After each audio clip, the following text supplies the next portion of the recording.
Et on sent avec ces images l'énergie de ce film, l'énergie de ce jeune Antoine-Olivier Pilon, énorme découverte, et puis de ces deux comédiennes là, Anne Dorval, on l'écoutait parler là tout à l'heure de Xavier Dolan, nous parlait que c'était un père pour elle, et tous les réalisateurs devraient être comme ça, devraient être des pères pour leurs comédiens, parce que dans ces moments-là, on donne tellement plus. Non mais c'est vrai, c'est un film qui nous laisse perplexes, qui nous laisse sans voix, qui nous procure beaucoup d'émotions et c'est vrai que... Beaucoup d'énergie, moi je suis sorti de la projection avec c'est un peu regonflé.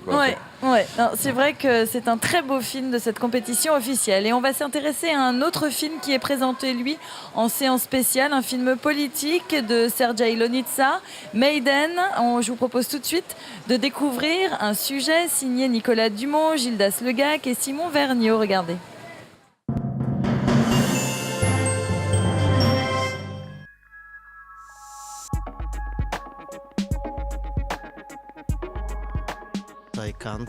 Je ne pouvais pas rester sans rien faire quand je savais à l'époque ce qui se passait à Kiev. Розпочинаємо наше віче з державного гімну України.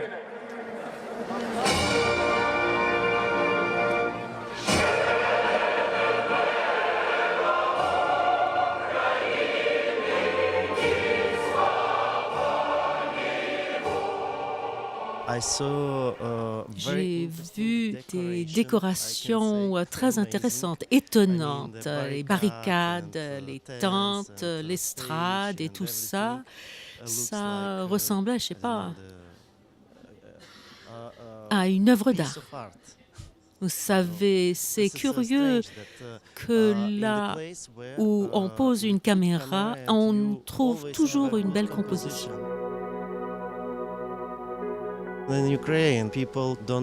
En Ukraine, les gens ne veulent pas revenir à ce qu'était le pays du temps des soviétiques. Ils prennent la responsabilité pour leur propre vie, ce qui est très important. C'est ce qu'ils ont fait, ils sont morts pour la liberté et la dignité.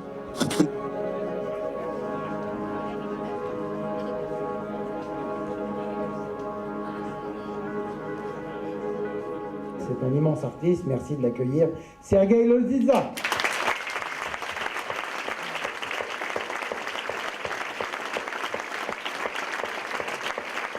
Коли російський президент заявляє про те, що наш Майдан, пряма цитата Путіна, це погроми какие-то, це хамство, це зневага. Je suis très reconnaissant à Gilles Jacob ainsi qu'à Thierry Frémaux de nous avoir invités et de nous avoir donné l'occasion de projeter notre film pour la première fois ici à Cannes. Je pense que la France est le bon pays pour ce genre de projection. C'est un pays de grande révolution et tous les souvenirs qui vont avec. Et maintenant, je vous offre mon film Maïdan. Je vous offre notre vision de l'Ukraine.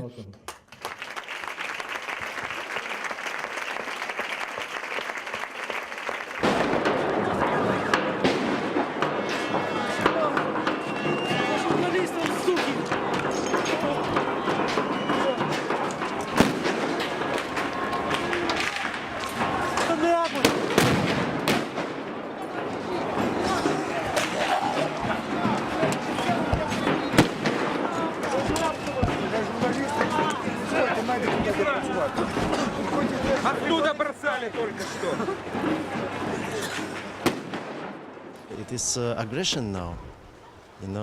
C'est une agression. C'est une guerre un peu particulière contre l'Ukraine. C'est ce que je peux dire. C'est ce que tout le monde peut voir. Si vous me posez la question de savoir si je suis d'accord, je suis en total désaccord.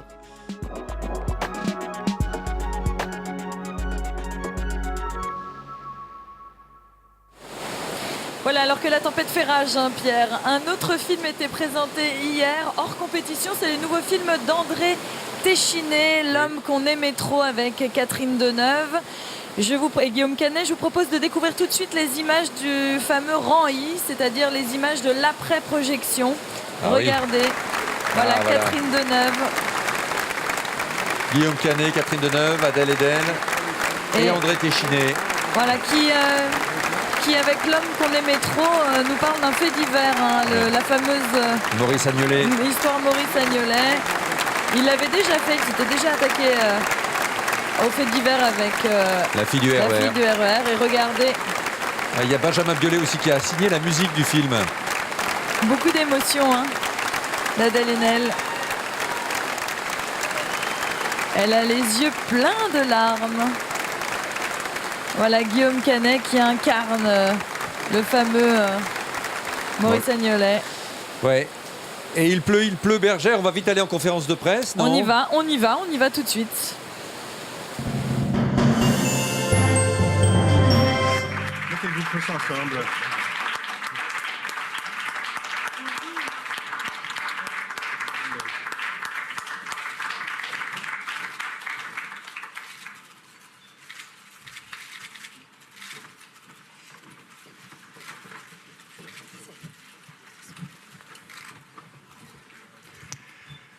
On donnera quelques secondes aux photographes et ensuite on commencera. Je rappellerai aux photographes de ne pas utiliser leur flash pendant la conférence de presse, s'il vous plaît.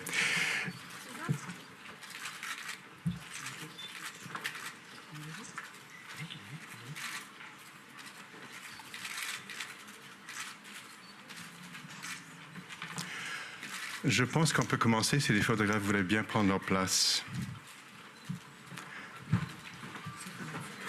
Bonjour, Robert de Montréal. Non, c'est uniquement pour la traduction. Exactement. Bonjour et bienvenue à la conférence de presse de Mummy en compétition à Cannes. Nous sommes ravis d'accueillir nos invités. Je vais vous les présenter en commençant à l'autre bout de la table avec la productrice du film, Nancy Grant.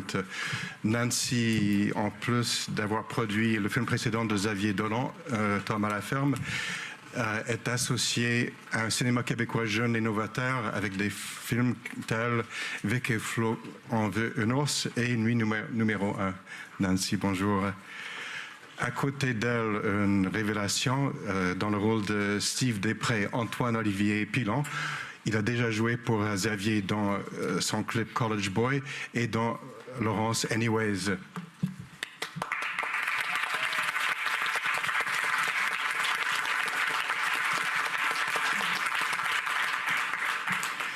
Une comédienne qu'on associe bien au cinéma de Xavier Dolan. C'est la troisième fois qu'elle joue pour lui, après Les Amours imaginaires, dans le rôle bien nommé de Désirée et de J'ai tué ma mère, rôle qui lui a valu le prix Jutra, nos Césars canadiens de meilleure actrice, Anne Dorval.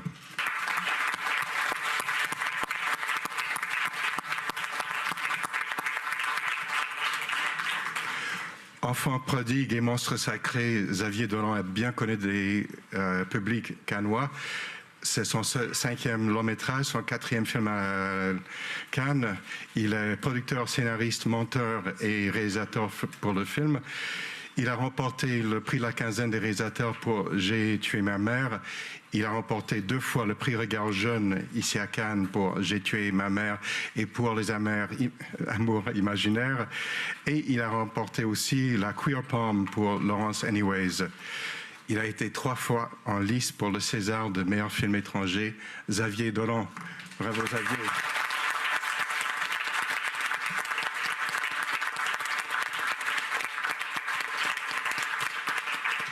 Suzanne Clément joue Kyle, la voisine qui nous laisse, nous les spectateurs, bègues. J'ai tué ma mère et Laurence Anyways ont été ses 2 premières collaborations avec Xavier. Alors, son rôle dans Laurence Anyways lui a valu le prix d'interprétation féminine Un certain regard en 2012. Nous commencerons donc... pardon, Suzanne.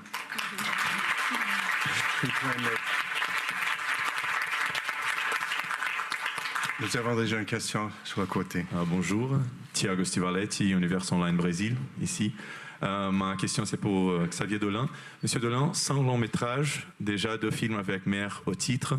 Dans quelle mesure vous sentez que la relation avec votre mère nourrit votre œuvre? Et vous ressentez que ça reviendra toujours de temps en temps dans vos films? Merci. La relation avec ma relation avec ma mère m'a inspiré pour mon premier film, qui était autobiographique. Après, par la suite, je pense que la figure de la mère en soi m'a inspiré pour les autres.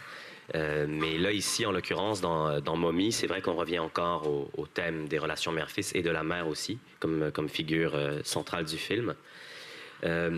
Mais ça n'a rien à voir avec ma vie, puis avec ma mère. Ma mère est diamétralement opposée au personnage de Diane. Sinon, je pense que... Je ne sais pas pourquoi c'est un thème puis un territoire aussi fertile, aussi inspirant, aussi enrichissant pour moi que de parler de la place de la mère dans la société. La place de la femme aussi, j'imagine. Moi, j'ai grandi avec une mère monoparentale. Je voyais mon père, évidemment, mais je l'ai vu se battre pour certaines choses, abdiquer pour d'autres. Et puis souvent, ça m'a inspiré, ça m'a donné l'envie avec le cinéma, de la venger, de nous venger, je pense que c'est le propre, en fait, du cinéma. C'est que on a le droit, on a tous les droits, on a toute liberté pour gagner, pour faire ce que la vie ne nous laisse pas faire. C'est ça la beauté de ce média-là, je pense. Voilà. Merci. Une question sur le côté droit. Bonjour. Oui, pardon. Hoda Ibrahim, Monte Carlo Doualiya et Radio France Internationale. Je voudrais savoir si vous êtes content parce qu'enfin vous êtes à la compétition à Cannes dans ce film qui nous a épatés et qui, je trouve, il est le plus moderne et le plus proche de jeunes partout dans le monde aujourd'hui. Alors, je voudrais savoir 2 choses. La première question, d'où vous vient cette frénésie de travailler, de tout faire pratiquement sur vos films? Comment vous faites? D'où vient cette énergie? Et deuxième question, le père qui était présent malgré son absence dans votre film, c'est quoi le rôle de votre propre père dans la vie? Vous avez un peu évoqué ça là maintenant. Vous parlez beaucoup de la mère, mais très peu du père. Donc voilà la question. Merci. OK, donc, je commence par le début. Oui, je suis très heureux d'être en compétition officielle pour répondre à votre première question. Ensuite, où je trouve l'énergie de faire ça, je sais pas, c'est ma passion. C'est pas un devoir pour moi de faire un film. Je sens pas que j'ai besoin de faire un film à chaque année ou à chaque 6 mois. Ou c'est une nécessité. C'est ma manière à moi de m'exprimer. Puis, je pense que les plateaux de tournage, pour ceux qui les connaissent, que ce soit des acteurs, des réalisateurs, des directeurs photos, ça procure une adrénaline absolument unique et c'est comme une drogue dure, en fait. On n'en revient jamais vraiment, on en a besoin. Et pour moi, mon rythme de consommation est élevé. J'ai besoin de m'exprimer, j'ai besoin de créer. Je pense pas vraiment en termes de rapidité. Le but, c'est pas de faire un statement puis d'œuvrer rapidement à un rythme. C'est pas ça l'important. L'important, c'est de répondre au désir d'une histoire qui a besoin d'être racontée, qui semble tout à coup pertinente. Et puis, j'ai tout mis en œuvre et j'ai essayé de m'encadrer, de m'entourer des amis, des gens que j'aime, que j'admire, comme les personnes qui... comme les personnes qui m'entourent à cette table pour pouvoir créer librement, comme je le veux, parce que je sais pas combien de temps il nous reste, jamais. Je sais que je suis jeune, mais c'est vrai que moi, je me demande combien de temps il nous reste pour créer dans ces paramètres-là, dans cette... Je me le demande. Je me dis, mieux vaut le faire maintenant. Donc, c'était quoi la dernière question? Le père. C'était Beaucoup de questions. Moi, j'ai un père avec qui j'ai un rapport amical et familial formidable aujourd'hui, de qui je me sens très proche, mais les choses n'ont pas toujours été ainsi. Quand j'étais petit, je le voyais moins, premièrement. Ma mère avait la garde presque à temps plein, puis on se voyait un week-end sur deux, lui et moi. Et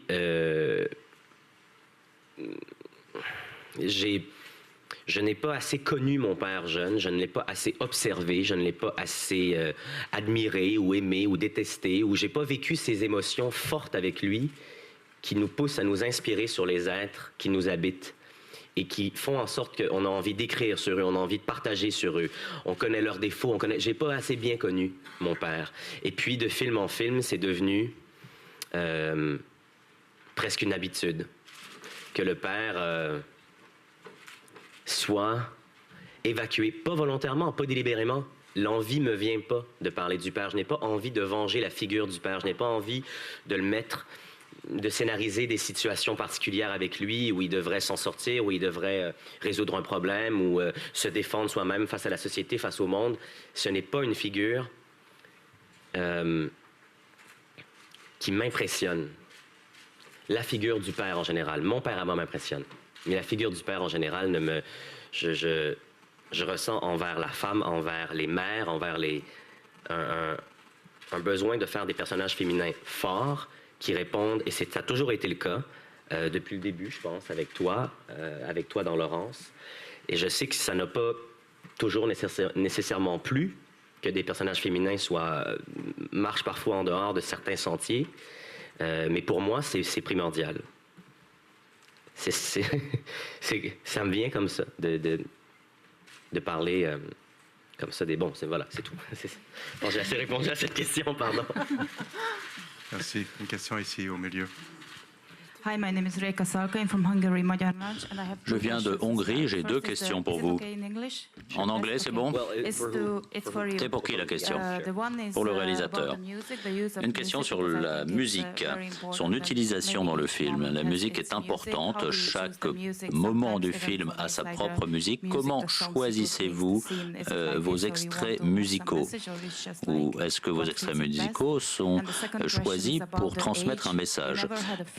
Seconde question, l'âge. Est-ce que les gens vont comprendre ce que vous voulez dire? Si on voit votre premier film, par exemple, qu'avez-vous appris? Comment est-ce que vous avez géré tous ces films que vous avez réalisés? Comment gérez-vous tout ce que vous faites? Au sujet de la question sur la musique pour moi est l'âme du film. Il est inévitable que je mette de la musique dans tous mes films. On peut se demander quelle est la nécessité de la musique dans un film. Pour moi, dans Mommy, je préférais qu'on joue de la musique dans le film plutôt que de la musique sur le film. Les chansons que l'on entend dans ce film viennent de le personnage de Steve avant qu'il ne disparaisse. Et donc, l'utilisation de la musique en momie, qu'on entend dans les bars, dans les voitures, etc. Tout cela, c'est un moyen pour moi d'incorporer la musique dans mon film sans me mettre en avant, en mettant voilà mes goûts musicaux. Moi, je voulais que tout ça soit incorporé dans la vie des personnages. Ce n'est pas ce qui correspond le mieux au film. C'est pas cela. Et il y a certains choix qui sont peut-être erronés, pour certains que vous penserez qu'ils sont erronés. Enfin, en ce qui me concerne, c'est de la musique des années 90 jusqu'au début des années 2000 que j'apprécie. Enfin, j'ai un petit peu oublié les autres parties de votre question.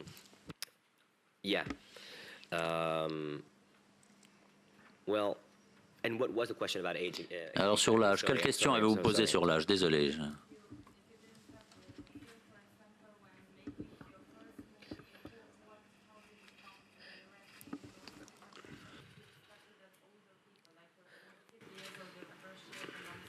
Well, I'm thinking that ideally I would not try to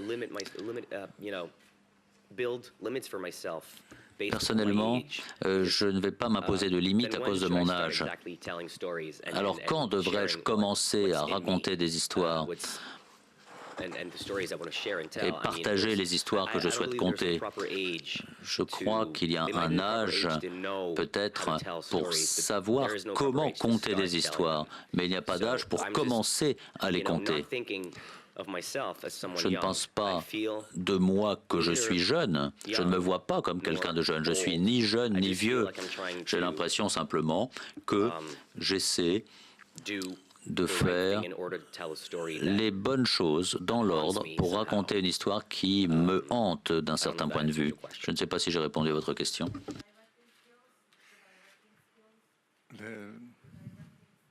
Comment vous avez appris à réaliser? Comment avez-vous appris à réaliser? Je ne sais pas, je suis acteur depuis l'âge de 4 ans. J'ai observé le travail des autres réalisateurs. J'ai aussi vu de nombreux films lorsque j'étais adolescent. Peut-être pas le genre de film que vous aimez, mais le genre de film que les enfants aiment. Et il y a beaucoup de films intéressants. Il y a beaucoup à faire pour observer ce qu'il y a autour de nous. Lorsque j'étais enfant, j'étais fasciné par les codes et les règles que l'on trouve ici ou là dans le monde, dans les films. Alors, on devrait peut-être parler de Titanic. Désolé. Lorsque j'ai vu Titanic, j'ai compris qu'il y avait une sorte de pensée particulière concernant la réalisation des films. Il y a des moments où il y a des choses qui arrivent, des moments où il n'y a rien qui se passe, la musique, les costumes, etc. Et c'était un projet tellement ambitieux, Titanic, que ça m'a donné le courage, ou peut-être pas le courage, mais en tout cas la foi, de me lancer dans des idées folles et ambitieuses. Et ça ne me fait pas peur. J'ai pas peur de l'ambition. Je n'ai pas peur que les gens détestent mes films ou ne les aiment pas. Vous avez parlé de la peur. Moi, j'ai des craintes. J'ai peur de trébucher sur le tapis rouge des marches. J'ai peur, mais je n'ai pas peur de raconter une histoire et de créer une histoire avec les gens qui m'inspirent.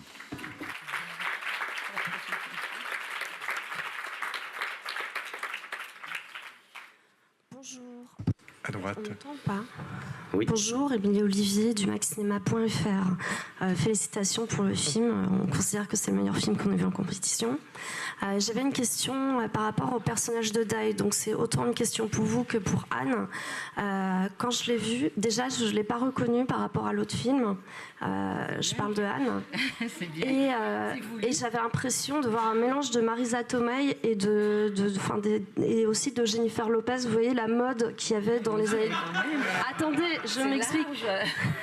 La mode qu'il y avait, les jeans customisés, etc., pas de def, les choses très brillantes, très courtes, qu'on voyait dans la mode des années 2000-2002.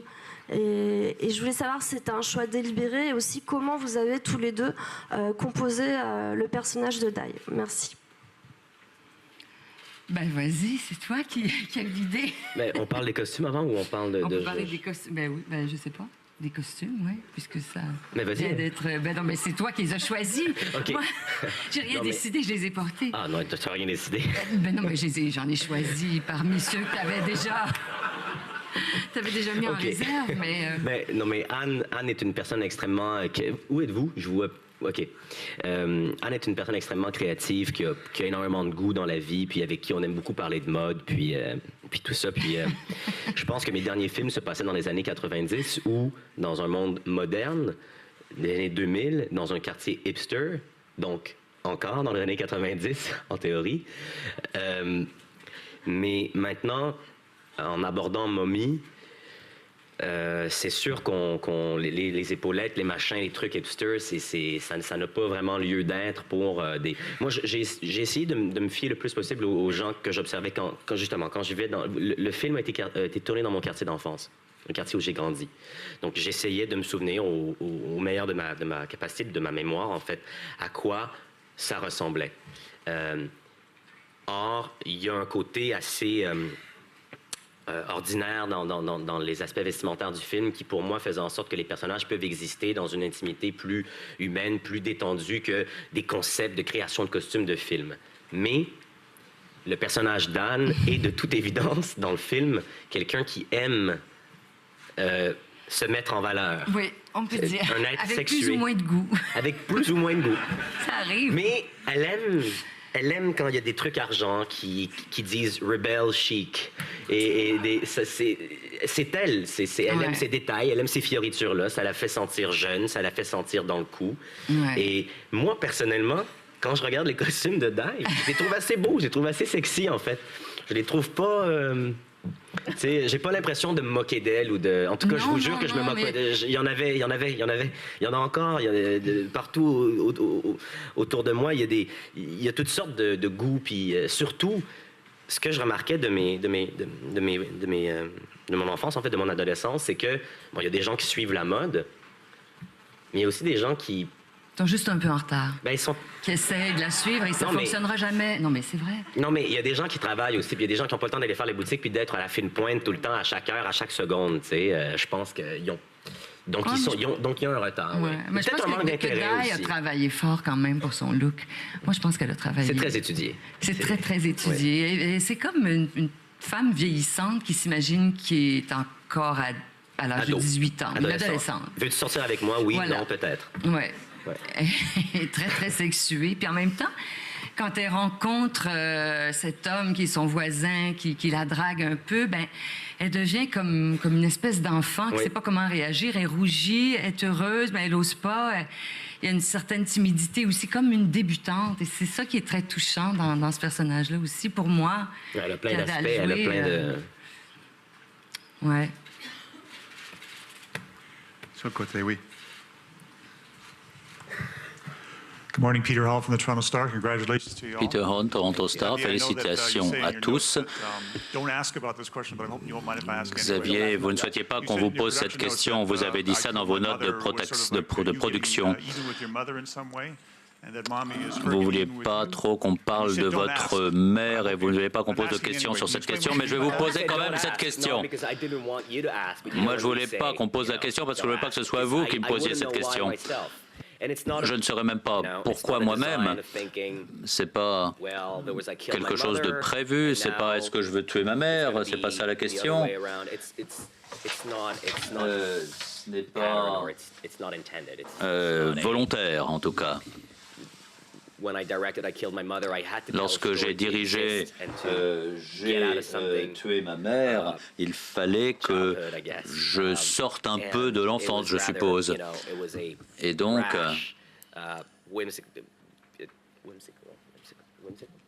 c'était comme un caprice.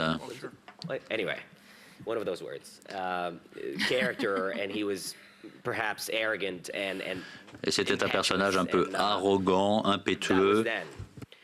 Et maintenant, ce n'est pas du tout lié à ma mère. Le film « J'ai tué ma mère », ça n'a rien à voir. Mais je ne peux pas m'empêcher de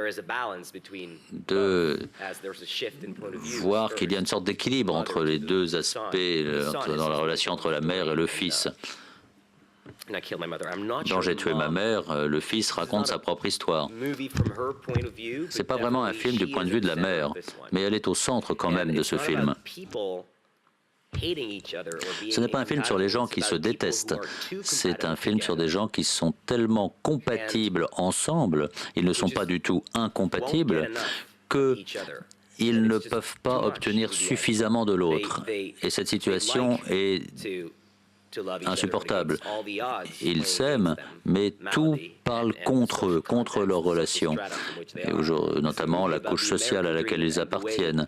C'est un film sur le rêve américain, sur la façon dont le milieu social peut s'approprier ce rêve, mais ce rêve n'a jamais été conçu pour eux.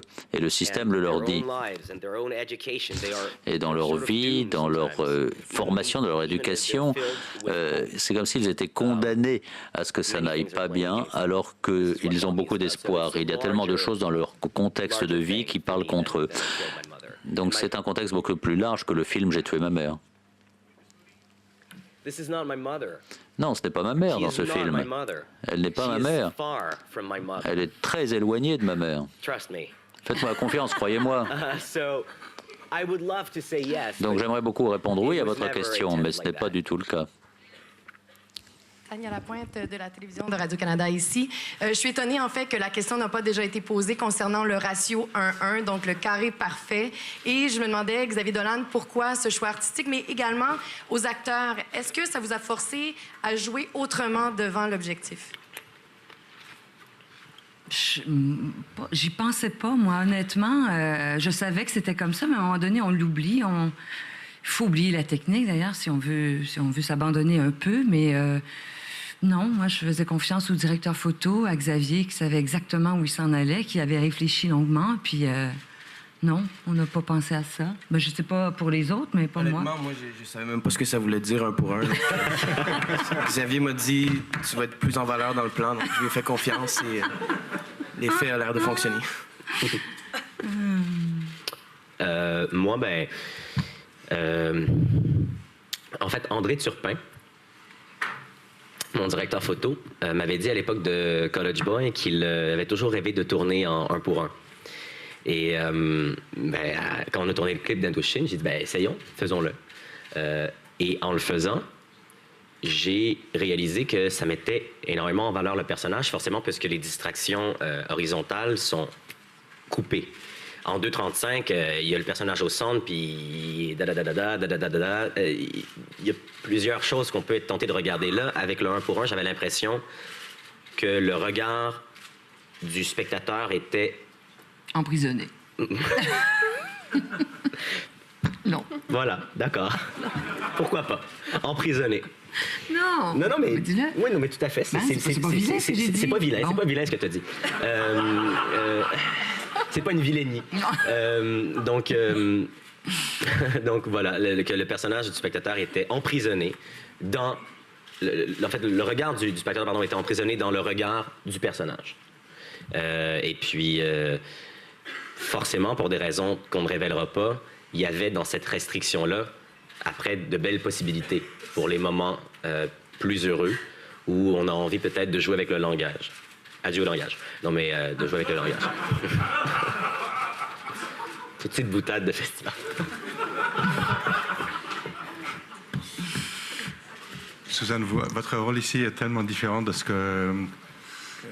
à quoi on pense avec vous pour Laurence Anyway, par exemple. Comment est-ce que vous avez travaillé avec Xavier pour créer ce rôle? Dans quoi est-ce que vous avez puisé? Et puis le bec, est-ce que c'était un handicap pour vous en tant que comédienne ou c'était un outil? Non, ça a été un bel outil. C'est Xavier qui l'a écrit comme ça, en fait, qui m'a... Je crois qu'il avait envie de me challenger, disons, on va dire ça à la québécoise. Et ça marchait. Ça m'a beaucoup étonnée, en fait. Dès la première journée de tournage, le personnage m'a étonnée. Je sais pas d'où elle est arrivée, mais... ouais, voilà. Donc, ça a été... On l'a créé ensemble, je dirais. On l'a... Oui. Quand même. Mais je trouve. Est-ce qu'on peut parler il y a un truc intéressant derrière ça avec Suzanne, en fait, c'est que je l'ai approché très tôt. Je savais que je voulais faire un film à 3. Un film où les 3 personnages deviendraient un, où il y aurait une fusion. Mais sur papier, ce que j'ai soumis à Suzanne était un peu un nid de vipère. C'était... pas un nid de vipère, c'est peut-être pas la bonne expression, mais il y avait plusieurs embûches, plusieurs écueils avec le personnage de Kayla. Puis c'est ce fameux, en fait, personnage secondaire qu'on n'a tellement pas envie, en tant que cinéaste, que les gens disent « Pourquoi? » On a envie qu'il soit parfait, qu'il existe, mais sans lui. En lui donnant des scènes. Il y a un équilibre à trouver là-dedans. Puis quand j'ai soumis les premières versions à Suzanne, l'équilibre n'y était pas. Puis je lui demandais ses conseils. Je lui disais comment... on a vraiment construit ce personnage-là. Puis par rapport à celui de Anne et Antoine, les dialogues étaient très, très, très, très précis. Puis donnaient, je pense, une idée assez concrète de qui allait être, avec qui, un bon terrain de jeu. et qui allait devenir les personnages. Or, pour Kayla, le dialogue est plus ou moins indicatif. Il n'y en a pas. Elle est bègue. Ouais. Donc, il y avait... Puis ça peut être très énervant, un personnage bègue aussi. ça peut être très, très irritant. Puis je pense que je suis extrêmement heureux de la performance de Suzanne puis de ce qu'on a créé ensemble. Je pense moi, en tout cas, je trouve qu'on a réussi à éviter les écueils du personnage secondaire dont on n'arrive jamais vraiment à s'attacher complètement à elle, mais sans vouloir qu'elle... Tu sais, là, je suis heureux, je suis heureux. C'est tout ce que j'ai à dire. Bravo. Côté, question au milieu. Bonjour, Catherine Beauchamp, Montréal, MSN.ca, le tapis rose de Catherine. Je voulais vous dire premièrement que je suis extrêmement fière de vous voir ici en avant. Je suis sûre qu'on l'est tous. Xavier, tu aurais pu tourner ce film-là avec une distribution internationale. Tu as choisi d'y aller avec deux de tes muses, Suzanne Clément et Anne Dorval, et avec Antoine-Olivier Pilon. Pourquoi avoir choisi de prendre des acteurs et actrices du Québec et de faire un film Made in Québec? En fait, je ne sais pas si ta question s'apparente au fait que tu as entendu parler que... Enfin, je ne sais pas, mais je parle d'ici que c'est vrai que c'est une idée, en fait, dont j'ai parlé à Anne Dorval il y a très longtemps. J'avais lu un article dans le Reader's Digest sur une mère qui avait abandonné son fils dont elle avait extrêmement peur.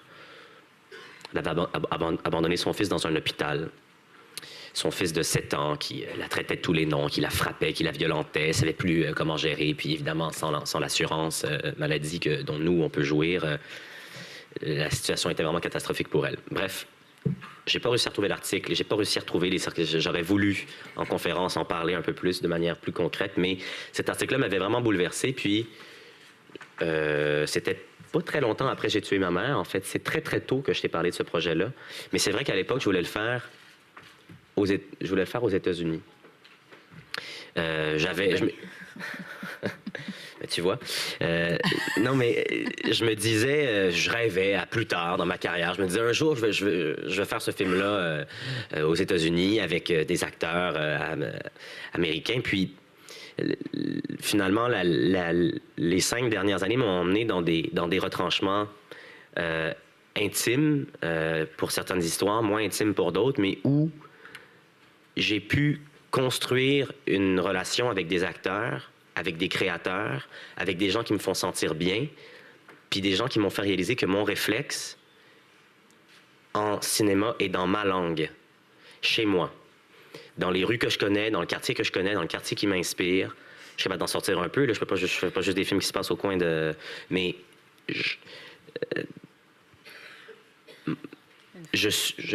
hein? Il y a une force qui vient de là. Mais oui, je pense que on puise une certaine force puis une inspiration, en quelque sorte peut-être même pérenne de l'endroit dans lequel on vit, où on observe les gens, où on a grandi, on connaît les parfums, on connaît les coins de rue, on connaît le nom des gens. C'est moins déstabilisant. Puis c'est pas que j'ai pas envie de me mettre en danger, c'est que jusqu'à maintenant, j'ai toujours été inspiré de cette manière-là et entouré de ces gens-là. C'est pas une limite, c'est un choix, c'est un privilège, tu sais. Tout, tourner en anglais, tourner en français, c'est un film. Puis, Mommy s'est imposé comme étant une histoire, en fait, qui était beaucoup plus proche de mon enfance, pas de la mienne, mais en périphérie, à Longueuil, dans les banlieues, assez pour que je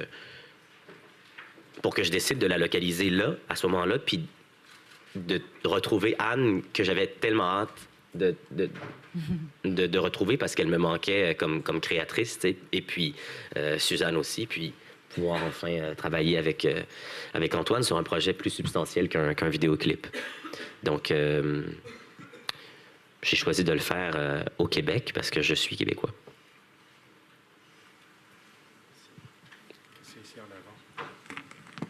Bonjour, journaliste Bianchine, et je vais essayer de poser la question en français avec mon accent. Et félicitations d'abord pour tout le monde, c'est un film super. Et j'ai une question pour M. Dorlin.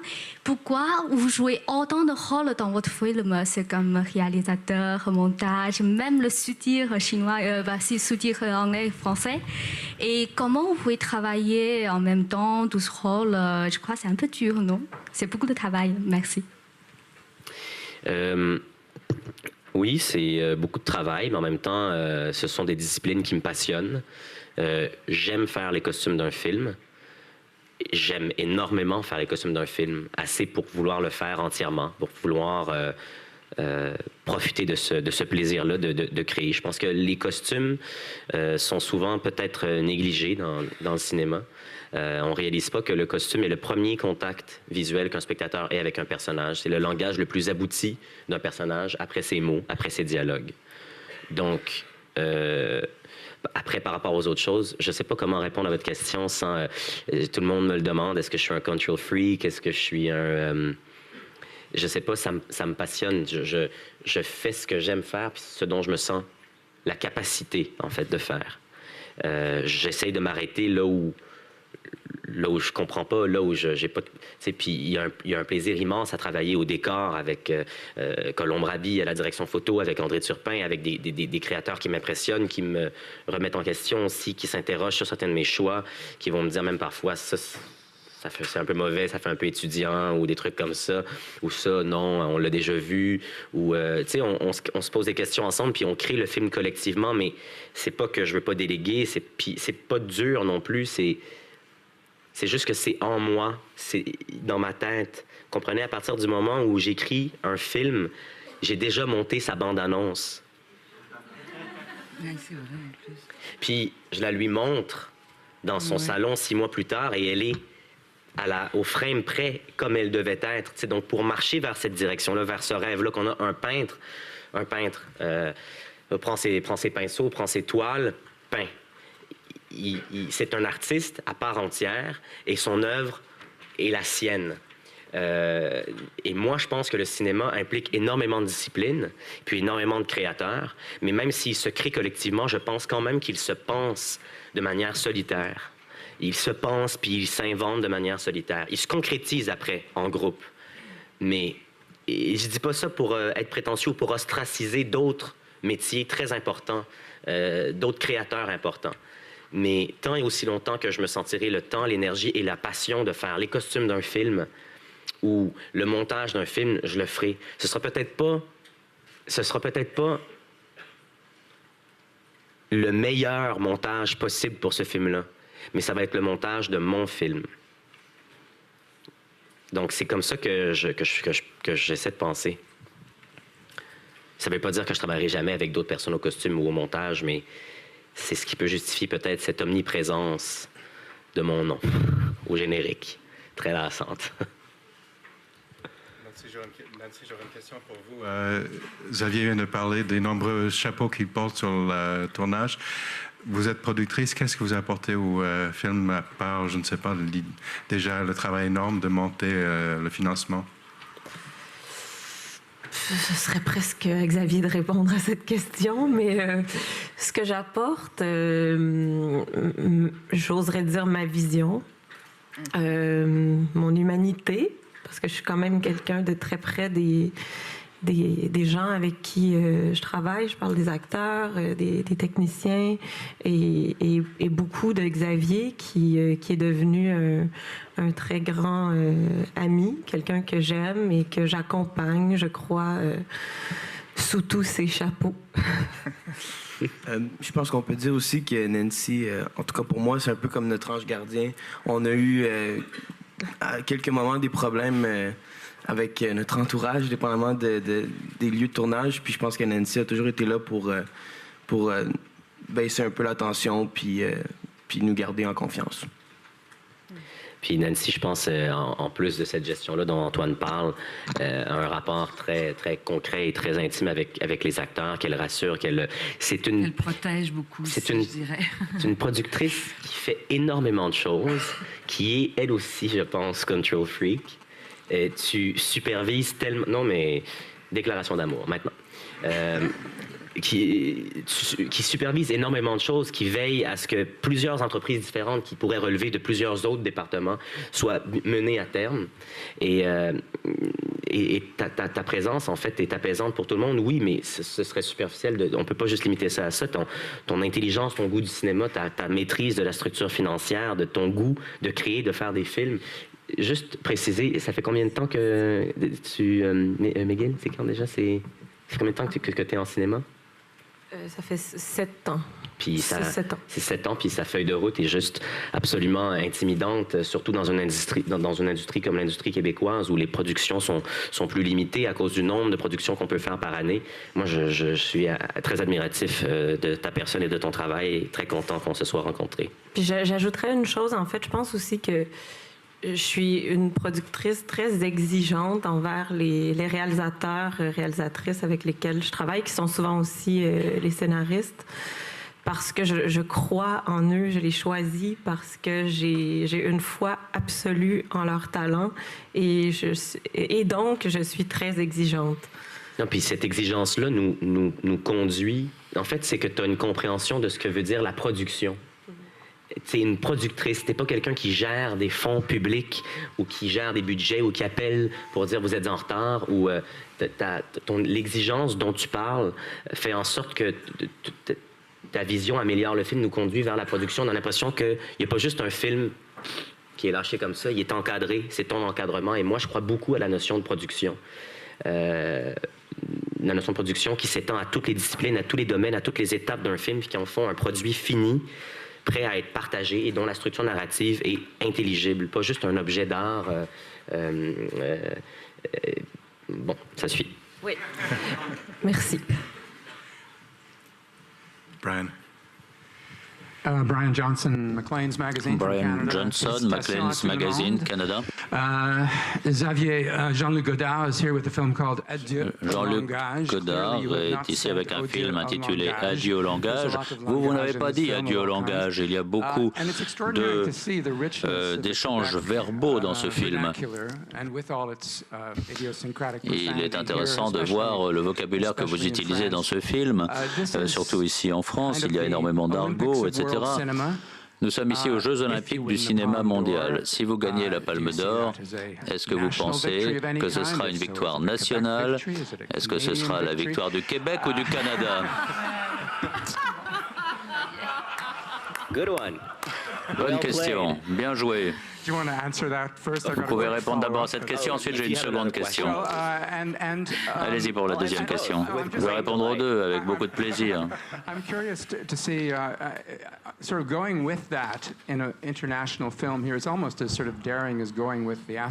Alors ici, dans ce festival international, que pensez-vous de cette vision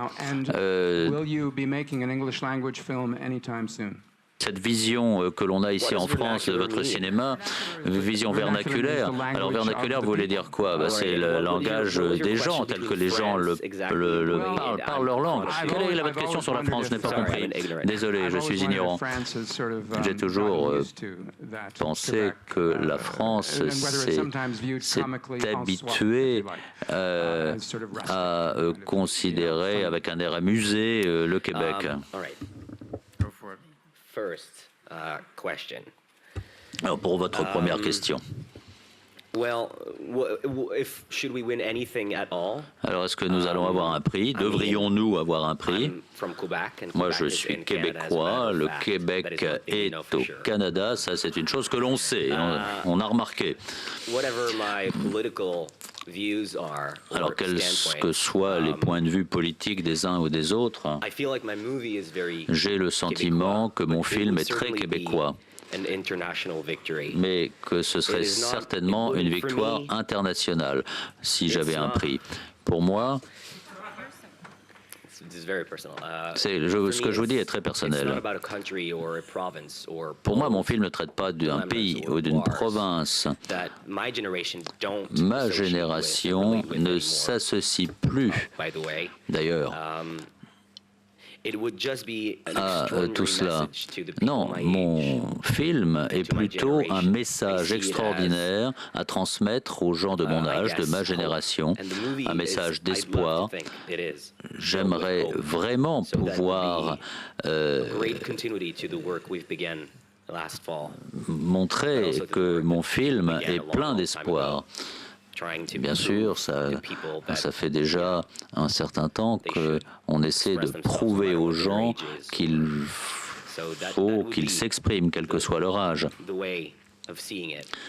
Donc, je pense que ce qui m'intéresse, c'est plutôt la façon dont les gens vont voir mon film. Ce n'est pas une question de victoire nationale ou pas. En fait, ça fait partie de notre propre histoire nationale. C'est quelque chose d'ambitieux, d'extraordinaire. Mais je préférerais réussir à arriver dans le haut de ce tapis rouge, dans le haut des marches, sans avoir trébuché. C'est super débile.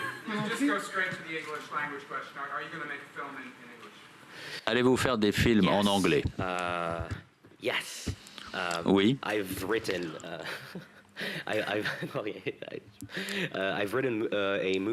Oui, j'ai écrit un film en anglais intitulé « La vie et la mort de Geoff Donovan ».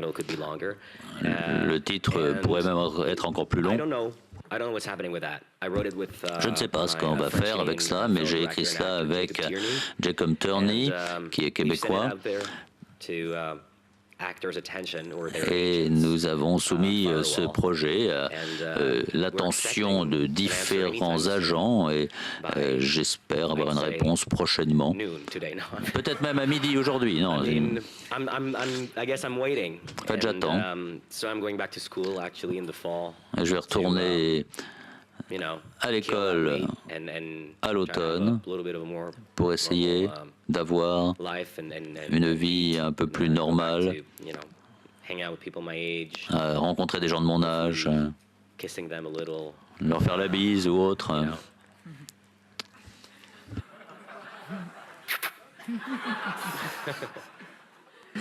J'ai une question pour les trois comédiens. Xavier a expliqué que lorsqu'il vous a présenté le scénario, il savait déjà tout dans sa tête. Il savait au cadre près à quoi allait ressembler la bande-annonce. Quel est votre rapport? Comment est-ce que vous construisez ensemble vos personnages? Est-ce qu'il y a un aller-retour, un va-et-vient, un échange? Ou est-ce que c'est tout dans le scénario déjà? Moi, je sais pas, il y a beaucoup d'indices dans le scénario, il y a beaucoup de choses, évidemment, mais c'est jamais coulé dans le béton avec Xavier. On peut toujours transformer les choses, on peut toujours se laisser surprendre par l'opinion de quelqu'un qui ne sont pas nécessairement des acteurs non plus. Ça peut être le directeur photo. Il y a toutes sortes de choses qui viennent influencer des dialogues. Le scénario peut prendre un autre chemin à un moment donné qui est plus intéressant. Et c'est ce qui est bien avec lui, parce qu'il a l'air très, très sûr de tout ce qu'il fait. Il a une idée en partant, mais c'est le propre des réalisateurs intelligents aussi, pour moi, que d'avoir l'esprit ouvert et d'entendre ce que les autres ont à apporter pour qu'ils puissent s'en servir et devenir meilleurs. Et Sam Mendes l'a dit, et je le trouve brillant. Et Xavier est comme ça. Et moi, je trouve ça rassurant de voir des réalisateurs comme ça. Je les trouve encore plus intelligents. Moi, je me sens plus intelligente et j'ai plus envie encore d'y participer. Et ça fait que tout le monde est heureux. Bon, voilà.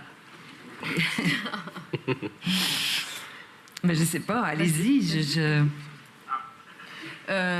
Oui, je pense qu'en fait, tout est très, très, très écrit. Quand on lit un scénario de Xavier, c'est extrêmement plaisant d'ailleurs parce que même la musique, il sait exactement où ça commence, où ça se termine. C'est extrêmement construit, c'est extrêmement jouissif à lire. Par contre, c'est vrai que dans le tournage, il y a une notion d'abandon au plaisir. J'avais entendu, je pense, Adèle Exarchopoulos se parler de Keshish en disant ça, qui cherchait à ce que les acteurs, à un moment, aient du plaisir à jouer. Je pense que c'est le cas de Xavier aussi. Donc, il y a certaines scènes, évidemment, on a moins de temps, comme dans tous les tournages, mais il y a vraiment des scènes où, tout à coup, la scène devient autre chose parce que Xavier est avec nous et puis qu'il nous amène, il nous libère, il nous amène dans des lieux qu'on n'attendait pas du tout, en fait, auquel on ne s'attendait pas à, je sais pas, à s'abandonner. C'est une phrase que je viens de faire? Je ne sais pas. Ça, c'est très bien. La syntaxe n'était pas claire. Mais il travaille beaucoup en collaboration, c'est-à-dire qu'il nous dirige aussi pendant qu'on tourne, souvent. Donc, ce qui crée des moments très étonnants. Il joue avec vous, en fait. Moi, je trouve que Xavier joue avec ses acteurs, même s'il n'a pas un rôle dans celui-ci. Il n'y a pas de rôle, mais il joue avec eux. Oui, oui. en symbiose avec chacun des personnages, en fait. C'est vrai. De plus en plus, en fait, la façon dont il travaille, ce que je trouve, c'est que physiquement, il devient chacun des personnages quand il travaille devant nous. J'ai pas vraiment d'autre chose à dire. Je pense qu'on a fait le tour, mais c'est ça. Moi, si je fais ça, c'est vraiment parce que j'ai un grand plaisir à faire ça. Puis je pense que Xavier ne fait qu'entretenir cette passion-là de mon côté. Et je crois que c'est important d'avoir un certain plaisir à faire ça sur les plateaux de tournage. Quand ça revient à une question de travail ou de nécessité, on perd un peu la magie qui amène des aussi beaux résultats que le film, je crois, que je n'ai toujours pas vu encore. Mais même si on n'a pas toujours le dernier mot, je pense que sur les plateaux de tournage, c'est vraiment dans les décors, dans nos costumes, aussi où est-ce qu'on arrivait à venir ajouter notre touche et qu'on venait ajuster les derniers détails sur différents... Mais aussi, si je peux me permettre, vous êtes aussi 3 acteurs. Vous êtes très créatifs.